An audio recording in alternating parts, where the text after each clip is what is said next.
Halo semua, mata kita kan jendela ke dunia ya. Tapi kadang-kadang jendela itu bisa agak bermasalah. Nah, dalam bahasan kali ini, kita akan coba bedah bareng dunia mata kita yang kompleks ini. Dan kita akan lihat beberapa kondisi umum yang bisa mengganggu jendela kita ini dengan cara yang santai dan gampang dimengerti. Setiap hari, kita itu dikasih anugerah buat bisa melihat semua keindahan di sekitar kita. Mulai dari pemandangan keren kayak gini, sampai ke hal-hal paling kecil dalam hidup kita. Semua ini bisa terjadi ya berkat sepasang organ yang luar biasa, yaitu mata kita. Tapi, pernah kepikiran nggak sih dengan semua debu, cahaya, dan polusi di luar sana, apa sih yang sebenarnya jadi garda terdepan buat melindungi penglihatan kita yang super berharga ini? Jawabannya, ternyata jauh lebih rumit dan keren dari yang mungkin kita kira. Oke, kita mulai dari yang paling dasar dulu ya. Sebelum kita ngomongin soal masalah, kita perlu paham dulu, mata yang sehat itu kayak gimana. Jadi di bagian pertama ini, kita akan kenalan sama anatomi pertahanan luar mata kita. Coba deh lihat ini. Ini adalah penampakan mata yang normal dan sehat. Perhatiin deh, korneanya jernih banget, bagian putihnya atau konjungtivanya juga tenang, nggak merah, terus bulu matanya rapi. Nah, inilah kondisi idealnya, kondisi sehat yang kita semua pengen pertahanin. Masing-masing bagian ini punya tugasnya sendiri-sendiri loh. Kelopak mata itu ya perisai fisiknya. Bulu mata itu kayak saringan buat debu. Terus konjungtiva itu lapisan pelindungnya, dan lapisan air mata itu kerjaannya ngebersihin dan ngasih pelumas terus-menerus. Mereka ini tim pertahanan pertama kita. Oke, kita lihat lebih dalam lagi ya. Kelopak mata kita itu bukan cuma sekedar kulit loh. Di dalamnya ada struktur yang rumit. Nah, yang perlu diperhatikan di sini adalah kelenjar-kelenjar kecil ini, seperti kelenjar Meiboom dan kelenjar Zeiss. Namanya mungkin agak asing, tapi dua kelenjar ini, Meiboom dan Zeiss, penting banget buat diingat. Soalnya mereka ini pemain kunci di beberapa masalah mata yang bakal kita bahas nanti, terutama yang berhubungan sama benjolan dan sumbatan. Terus gimana caranya dokter bisa melihat lebih detail daripada yang kita lihat di cermin? Di bagian ini, kita akan intip beberapa tes yang biasa dipakai buat mendiagnosis masalah di bagian luar mata. Sebelum kita lihat salah satu tesnya, kita harus kenal dulu sama sistem lakrimal. Gampangnya, bayangin aja ini sistem pumpnya mata kita.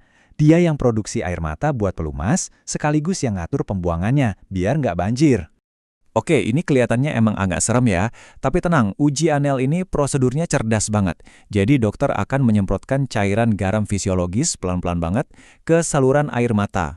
Nah, kalau kamu bisa ngerasain cairannya itu ngalir ke hidung atau tenggorokan, artinya sistem drainase kamu lancar jaya, nggak ada yang mampet. Ada lagi nih tes yang keren banget, namanya uji fluoresen. Ini cara yang efektif banget buat nemuin luka di permukaan kornea yang nggak kelihatan sama mata biasa. Pewarna orange ini nantinya akan nempel di bagian yang lecet, dan kalau disinarin pakai cahaya biru khusus, bagian itu akan nyala warna hijau terang. Jadi dokternya bisa langsung tahu, oh di sini nih masalahnya. Oke, sekarang kita udah tahu mata sehat itu kayak apa dan gimana cara dokter meriksanya. Sekarang, yuk kita bahas apa yang terjadi kalau pertahanan mata kita itu jebol. Kita mulai dari beberapa benjolan dan infeksi yang paling sering terjadi. Nah, ini nih yang sering banget bikin orang bingung. Gambar ini ngejelasin banget bedanya. Di sebelah kiri itu hordeolum, atau yang kita kenal sebagai bintitan. Ini infeksi di kelenjar yang ada di pangkal bulu mata. Nah, kalau yang kanan itu kalazion. Ingat kan kelenjar Meiboom yang tadi kita bahas? Nah, inilah yang terjadi kalau kelenjar itu mampet. Kalazion ini biasanya nggak terlalu sakit, tapi posisinya lebih dalam di kelopak mata. Infeksi itu nggak cuma dari bakteri loh. Virus juga bisa, contohnya herpes zoster, penyebab cacar api. Virus ini bisa juga nyerang area di sekitar mata, bikin ruam dan bahkan komplikasi yang lebih serius ke matanya langsung. Ini nunjukin kalau banyak banget jenis kondisi yang harus diwaspadai dokter. Kadang-kadang masalahnya itu bukan karena infeksi, tapi karena struktur kelopak mata itu sendiri yang bermasalah. Yuk kita lihat beberapa masalah struktural yang umum terjadi. Di sini kita bisa lihat dua kondisi yang kayak langit dan bumi, benar-benar kebalikannya. Entropion, yang di kiri, itu terjadi kalau kelopak mata, biasanya yang bawah, muter ke dalam. Akibatnya, bulu mata jadi nusuk-nusuk permukaan mata terus. Kebalikannya, ektropion, yang di kanan, itu kelopak matanya malah melipat keluar, bikin mata jadi terekspos dan gampang kering atau iritasi. Terus ada lagi yang namanya trichiasis. Nah, kalau di kasus ini, posisi kelopak matanya sih normal-normal aja. Tapi, bulu matanya yang salah gaul. Tumbuhnya malah ke arah yang salah, ke dalam ke arah mata. Coba bayangin aja, ada sesuatu yang ngegores mata kamu terus-terusan setiap kali kamu kedip.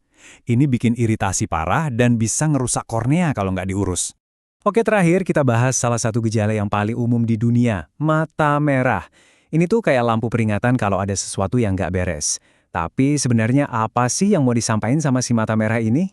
Pasti kita semua pernah kan ngalamin mata merah. Tapi mata merah itu bukan diagnosis loh, itu gejalanya. Pertanyaannya, gejala dari apa?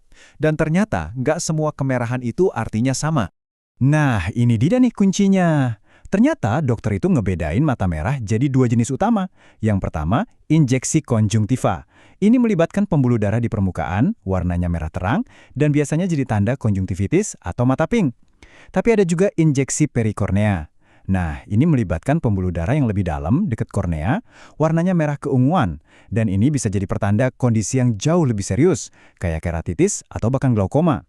Ini contoh yang paling gampang kita lihat buat injeksi konjungtiva. Coba perhatiin gimana pembuluh darahnya melebar dan warna merahnya nyebar di seluruh bagian putih mata. Ini jenis mata merah yang paling sering kita alamin. Nah, sekarang coba bandingin sama yang ini. Ini injeksi perikornea. Lihat deh gimana merahnya itu pekat dan kayak ngebentuk cincin di sekitar kornea, yaitu bagian tengah mata yang bening. Ini udah red flag banget ya. Ini tanda bahaya yang nunjukin ada radang di bagian mata yang lebih dalam dan butuh penanganan medis secepatnya. Jadi gitu, mulai dari kelopak mata sampai ke warna merahnya, mata kita tuh sebenarnya lagi ngomong sama kita, ngasih petunjuk soal kesehatannya. Penting banget buat kita peka sama sinyal-sinyal ini. Tapi ingat ya, jangan pernah coba-coba mendiagnosis diri sendiri.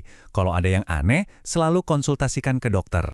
Setiap benjolan, rasa gatal, atau perubahan warna, itu semua adalah bagian dari cerita kesehatan kita yang lebih besar kan? Dengan tahu dasar-dasarnya begini, kita jadi bisa lebih waspada kan? Jadi coba deh perhatiin, kira-kira cerita apa yang lagi diceritain sama mata Anda hari ini? Perhatikan baik-baik ya. Terima kasih sudah menyimak kupasan kita kali ini.